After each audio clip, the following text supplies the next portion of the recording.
Hey guys, it's Tuesday. You know what that means. It is time for Ask Me Anything about marketing and branding. And I have really been on this kick lately about professionalism and personality and infusing the two in your business.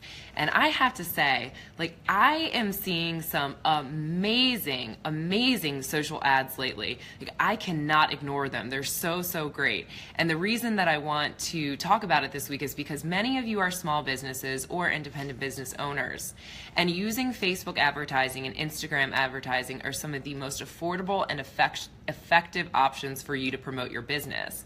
Because of that, I really want to dive into what works. Really works with social advertising, so people want to connect and engage with your company. And the best part is about what we were talking about today, it is not for big businesses. Actually, big businesses are in a disadvantage when they're trying to achieve what it is I'm saying. It takes a lot more effort for them to approach it in this way than it does for a small business or an independent business owner. So get excited, because this is really easy for smaller businesses to take on. So what I'm going to do is show you an ad that I saw on Facebook that actually prompted this whole entire live video, because I thought it was so well done. And I am not typically that kind with advertising. I look at all of them and dissect them. I look at what's going right, what's going wrong. But this one was really good. So here it is. Okay, so it is. You'll see that there's an Instagram-y looking picture, a rogue Sephora box on somebody's counter, it looks like, with an actual shipping label on it. And they say, "Who knew you could do this? This is how we afford so much makeup, and it's so easy. Never pay full price again." Okay. A few reasons why this ad works really well. Letting this slow me down. This message is getting out there. Okay, my connection is weak, but I'm back up. Sorry if you guys saw a pause there. My connection is weak, apparently. Working on fixing that. But anyway, so I just went over the Save Honey ad, and there's a few reasons why this ad works really well. Number one, I am their target demographic. I am a millennial female. I definitely use the same email address for Facebook as I do to use my Sephora account, and they probably know that because Facebook has the most data of any company in the world. That's really what they're selling in addition to you, the user. So they got it right, they targeted well. I am their client demographic. But there's a few other things that are happening in this ad that are not to be ignored. They say, "This is how we afford so much makeup." Notice they're not saying, "This is how we save our clients so much money on makeup." It says, "This is how we afford so much makeup, and it's so easy." So they're taking themselves out of the company position and putting themselves in the customer's shoes and inviting them into that journey, like they've discovered something and they really want to share it with people. So they got the targeting right. They've used inclusive copy. Instead of talking at people, they're inviting people in, and they're also using photography that is not professionally or highly produced. And I love this.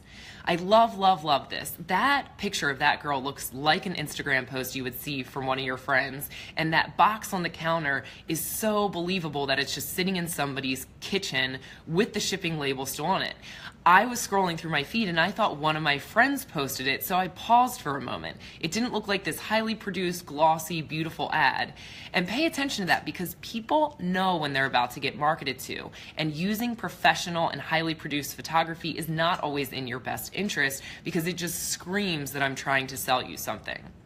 So like I said, there's a number of ways that small businesses and individual business owners are actually poised to effectively do this better than big companies. When you're a big company, it takes a lot to humanize your brand and to really step into the customer's role. When you're an individual or a small business and you're in a relationship-based business, it's natural for you to do that because you are in the customer's role. So here's a few ways that you can do this if you're a service provider, if you are a consultant, an agent, an advisor, a trainer, or just a small local business. Number one, and we kind of talked about this earlier, don't use professional videography or photography when you're doing social ads. There is a marketing professional out there. She's amazing. Her name is Amy Porterfield. Many of you probably know and or follow her. She's really an industry leader. And she was saying how she invested all of this money in a highly produced teaser video for one of her online courses. She put it out on Facebook and she heard crickets. Conversely, a week later, she did this rogue video. She was going out on a date with her husband. She filmed it from her phone. It was like kind of a selfie angle. And she just talked about her excitement about the course.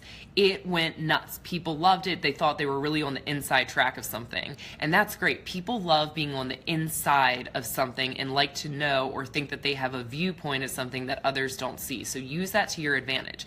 The best part about this is it's free, guys.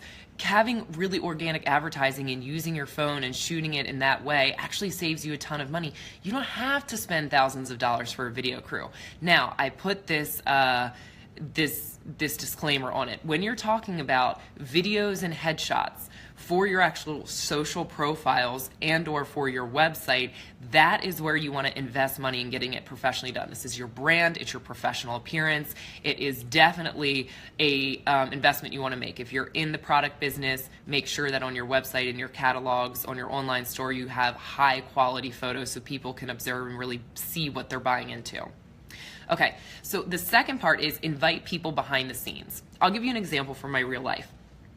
On Thursday, I'm giving a speech at the Baltimore Business Journal. There's two ways I can play this from an advertising standpoint. Number one, I could give the speech, come up with this slideshow, and then afterwards market the slideshow and talk about all of the benefits that I help people learn about social branding, personal branding, and branding. Or I could do a video, much like this, film it on my phone, and say, I'm so excited, I'm so flattered, and I really am, that they would ask me to speak. I'm really curious to hear what you guys are struggling with. What should I address on Thursday?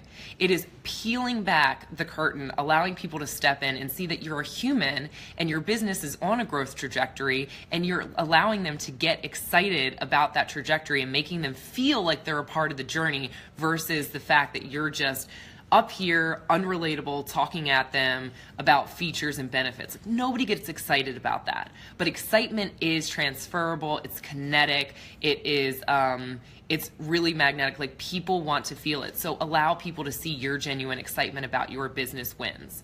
A third thing you can do, and I see a lot of companies doing this, a lot of companies doing it, and they do it really well, is adopt the standpoint of third-party credibility. So a lot of companies are getting features in magazines like Entrepreneur, Forbes, Vogue, I mean really like highly credible, even if you got some local advertising, and then they're making a post about that and saying something like, see why Vogue is calling this company the #1 company to watch in Baltimore, and they sponsor it. We're intrigued, right? Why is this company doing so well? Oh, wow, they were in, Entrepreneur, they were in Forbes, they're really getting a lot of acclaim. They must have something that I need to check out. So if you adopt the position of a third party, credible, like an outside person who can edify you, you're going to speak to people who are seeking that credibility. So again, if you're getting publicity of any kind, sponsor and boost those posts. It is a huge thing for a national magazine or even a local business paper to say something about you. It is much better than boosting a post talking about yourself. Allow your press to do the work for you. Put some dollars in pushing it further. If you have gotten the huge advantage of being published somewhere or on a TV show, spend some money, boost that, throw it out to people. They're going to be intrigued. And then the other and last thing I'll say is, again, like this ad did, really speak in everything. Like, make it personable, speak from your customer standpoint. If you can really get inside their worlds, you're going to see a ton of impact from your ads. I guess my overall takeaway is the more organic you can make your ads, the more personal you can make their ads, and the closer you can get them to where your consumers are, where your clients and your prospects are, you are going to see a huge uptick in the response rate from people seeing them. However, a lot of people, and I certainly could be guilty of this myself from time to time, it's like we need to put an ad out, or we need to take some kind of marketing activity. So all of a sudden we put on this distinction of, okay, I'm going to get in this corporate voice, I'm going to outline a bunch of features and benefits and follow all these scripts to talk about it. No, if you're genuinely excited, if you know your product, if you know your clients, just speak to them like you would speak to them in real life. You're going to see it has way more impact than trying to be a professional marketer and speak about things at this high level that really is not landing with people seeing your ads. So that's what I wanted to address today. Guys, you are in the perfect position to take this on. Large companies struggle to get that kind of genuine outreach to people. You are in a great position to implement some of this. So use it to your advantage. Spend your marketing dollars wisely. It does not take a lot, but if you do it in the right way, boy, are you going to see returns. Thank you so much. Even if you're not watching live, if you're watching this in recap, what I want to encourage you to do is, like I said on Thursday, I'm giving a social talk about things just like this. If there are areas where you feel stuck in getting your personal brand across on social media, getting press from social media, if you're confused about what platforms are the best, do me a favor, leave them in the comments below. I'm actually going to use people's feedback to craft the talk. I've already asked clients and friends this, but I really want to make sure I'm delivering the most value to the audience that's going to be there. So any questions you have about developing your brand and exponentially increasing your brand awareness on social media, leave it in the comments below. I'm going to use all of it. I'm going to give the talk, and then I'm going to let you guys know how it went and what I think you can learn from it, even if you're not there. If you are in the Baltimore area, look for a link. I'm going to put it in the comments section below if you want to check it out. It's at Shepherd Pratt. It's done by the BBJ. The people I am speaking with are phenomenal. I'm just delighted to take the stage with them. I know they've got some great content for you guys too. So I look forward to seeing you next week. Anything that you need, comment below, and have a great Tuesday. Bye, guys.